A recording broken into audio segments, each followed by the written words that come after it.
Hello, this is Matt from tracyandmatt.co.uk and from unboxings.com, here with a look at the Samsung Galaxy Mini, and take a quick look at this, do an unboxing video, and then we'll actually go ahead and do our full review. Our review unit here has been supplied to us by 3. For those of you not in the UK, 3 are a UK carrier, and they've actually kindly sent this over for a review for us. So Handset is immediately on top. We're going to come back to that in just a second and take a look at the other things. So we've got a warranty card and warranty statement and a getting started guide in this small packet.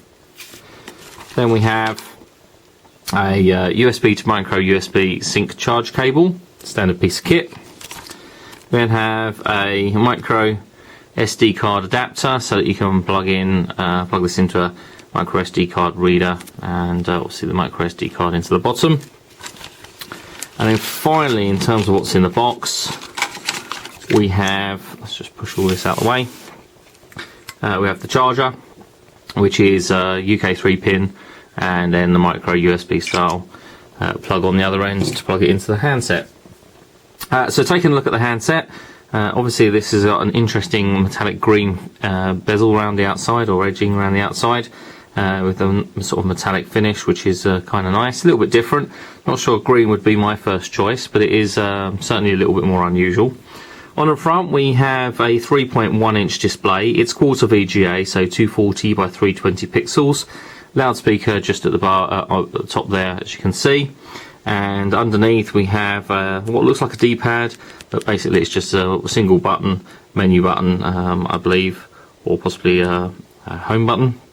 And then on either side another couple of physical buttons, which I guess that one's menu and the other one's back. On the left hand side we have an up and down volume control, and then a hole there which I believe is for lanyard or phone charm, that kind of thing. Really nothing to see on the bottom. There's a tiny hole there which is the microphone, and then up on the right hand side we have a cover over the micro SD card. We've got a micro SD card in place, which is actually a 2 gig. So I think depending on the carrier and whether or not you buy it SIM free might depend upon, have a bearing upon what type of memory card you get in terms of the capacity. Next to that we have the power button, and then looking around along the top we have the 3.5mm headphone connector, which we can use our own standard headphones. I suspect actually a full retail model. This has been out to other people to review probably, so you probably will have in the box normally a wired headset. Also we have cover over the micro USB connector, so that's cover over the USB connector being used for sync and charge, so you can plug it into your PC for synchronizing your music and all that kind of stuff, and that plugs in there. On the back we have a 3 megapixel autofocus camera, but no LED flash, as you can see. And the back has got an interesting sort of little lumpy bit at the bottom. It's almost like an inverse chin that you'd expect to see on HTC handsets, kind of the reverse of that. And the back cover just peels off like so, and then the battery comes out to gain access to the SIM card slot, with a SIM card already in this one. And then the battery itself, which is 1200 milliamp hours, which isn't bad for the type of phone. It's quite a small phone with a fairly small screen, so to have a 1200 milliamp hour battery is pretty decent actually. I would expect to get a fair amount of battery life out of it from that battery in terms of the runtime. Just quickly power up. While we're waiting for that to power up, I'll run down the spec for you. It's quad band for GSM, dual band for HSDPA. It'll work in most places but not everywhere throughout the world. Dimensions 110mm from top to bottom. It's just a shade over 60mm wide and 12.1mm thick. Really lightweight though. It's 105 grams, so it does feel extremely light in the hand, and design does actually mean that it feels kind of nice to actually sort of hold, so it's a little bit different. In terms of the rest specification, we've obviously already mentioned the display, which is say 240 by 320 pixels, not particularly high res. It is, well, I guess you should say this is bottom end of the market in terms of the display technology in use here. Wi-Fi supports 802.11b GNN standards though, with Wi-Fi hotspot capability too, so you can actually use it as a little wireless access point if you want to. It's a 600 MHz processor. Again, that's not too bad for considering the type of device. Very entry level obviously, as we can tell, and Android 2.2 Froyo. Again, not the most up to date, but not bad also. So decent for the money as well. In terms of the memory, we don't know what the RAM is. Looks at all the specifications that Samsung have sent us, and got nothing listed. I do have a amount of listed of 160 meg of internal storage, but I think that really refers to the amount of available ROM rather than the RAM. Well, hopefully we can confirm that when we do our full review. We'll take a quick look and we'll unlock. And this is a very vanilla approach to Android, so that's going to please, I guess, quite a few people that like a more standard approach to Android. So standard icons on the home screen, got Google search with voice search, a little tips thing with the little Android in the corner which tells us a little bit about the device if it's the first time you've used one. On the home screen we've got email, Gmail, Maps, Market, and on each page they will change. So there's the power settings at the top here, which turn on Wi-Fi, Bluetooth, GPS, sync, and backlight brightness. So we'll turn that to maximum. Running applications, which is currently set showing 0. We can get to the camera, gallery, YouTube, and talk from here. And this widget here is currently unable to sync because we haven't set up a Wi-Fi network. Fourth page, absolutely blank, as is the fifth page. And unlike other Androids, we don't start in the middle and have stuff either side. We start on page 1. Some do it that way, some do it with sort of the home screen being in the centre.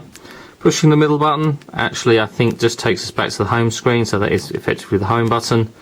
The double press of that doesn't give us the overview that we expect to see on some other handsets though.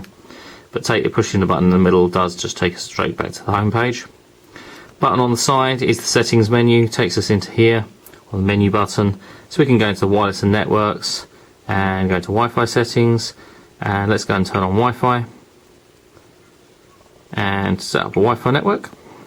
So we have Swipe installed, as you can see here, which is denoted by this bit here.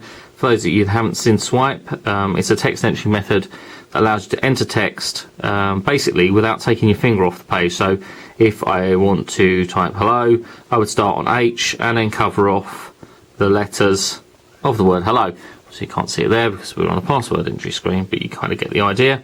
Swipe allows very fast entry of text. But I'm going to go ahead and put in my password now and connect to this Wi-Fi network.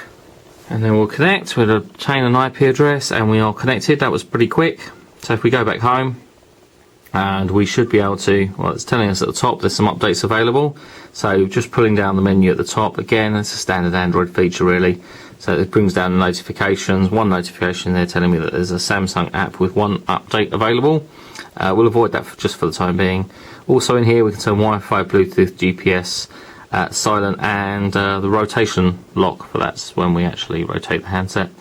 We can lock that on and off, so we'll swipe that back out of the way. In terms of the installed applications, pressing the button on the side there, which I'll just do again, takes us into the app launcher. And so we've got 3 pages of apps. These are all pretty straightforward and standard stuff with the internet, Android Market, Gmail and email. There's also FM radio. In here we've got YouTube and Maps, again pretty straightforward and standard stuff. Quick Office is pre-installed there for us, which is good. And then finally on here we've got Samsung apps, Task Manager, WinCache, and stuff that relates to 3. As I say, this is on the 3 networks, so these icons here relate to stuff that's been pre-installed by 3. If we go back to the main page, the first page, just take a look at the internet, and rather than going to 3, we'll go over to our site for a quick look at how page loads.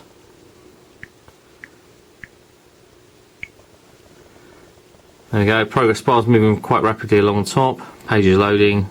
Again, I'll say caveat always that I mention here, we're using Wi-Fi and broadband, so it's not indicative of connection speed, just indicative of page loading speed really. Page loaded pretty quickly. The quarter VGA display isn't ideal for a great deal of web browsing, so if you're going to use the internet an awful lot, then I'd say no, it's not going to be ideal really in terms of display size. It's doable, and obviously we can rotate this way and then 2-finger zooming with multi-touch, and we can do it. It's no big problem. but if you're doing it a lot, you'll probably want a handset with a larger and higher res display. But in terms of the auto rotate, it seems pretty nippy really. Certainly no big problem, and the page looks fine. Double tap to zoom in, double tap to zoom out. You'll notice there's no text reflow, but you know, the page looks okay. It loaded pretty quickly, and no real complaints with it in that respect. Pushing the middle button to go back home, we'll take a look at YouTube, accept terms of service, and we'll just do a search for our channel, which is Leo D. L-E-O-D-E-E, and we'll check out one of my unboxing videos. Samsung Galaxy Ace seems appropriate, and of course the first thing it's come up with is an advert, so let's pick another.